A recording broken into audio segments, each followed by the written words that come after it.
తపాలేనంట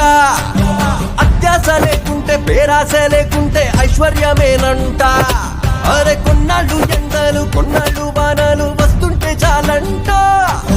100 ఏళ్ళు వద్దంట పోయేదాకా బతుకు సాగిపోవాలంట ప్రతిదీ నీతోనే బ్రతుకంతా